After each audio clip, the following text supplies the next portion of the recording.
ये आदमी ऐसा क्यों कर रहा है? ये जानकर तुम्हारा होश उड़ जाएगा। एक आदमी अपना अंडरवियर निकालता है, उस पर खुद बनाई हुई पट्टी बांधता है और उस पर भेड़ के खून की 2 बूंदें डालता है। फिर कुछ आश्चर्यजनक होता है।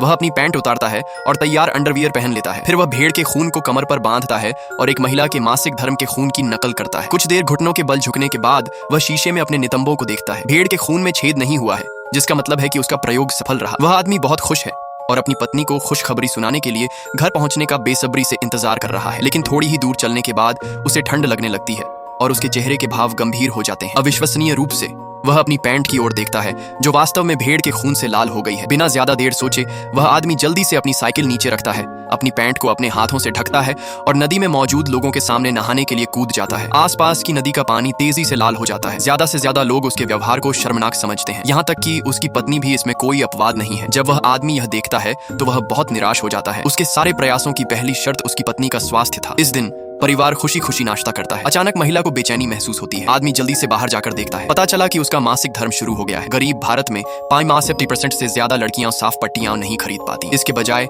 वे बार बार गंदे कपड़े इस्तेमाल करती हैं। इसकी वजह से कई लड़कियां कम उम्र में ही कई तरह की बीमारियों से ग्रस्त हो जाती हैं। कुछ बांझ हो जाती हैं, कुछ तो अपनी जान भी गंवा देती हैं। अपनी पत्नी के स्वास्थ्य की रक्षा के लिए वह आदमी 55 यूरो में पट्टियों का एक पैकेट खरीदता है। वह खुशी खुशी पट्टियों को उपहार के रूप में पैक करता है और अपनी पत्नी को दे देता है। महिला बहुत खुश होती है, लेकिन जब वह कीमत देखती है तो उसे यकीन नहीं होता। वह तुरंत उस आदमी को वापस जाने के लिए डांटती है, क्योंकि 55 यूरो परिवार के 1 महीने के खर्च के लिए काफी है। यदि आप अपने मासिक धर्म के दौरान हर महीने पट्टियां खरीदती हैं तो एक समय ऐसा आएगा जब आपके पास खाने के लिए एक बाल भी नहीं बचेगा।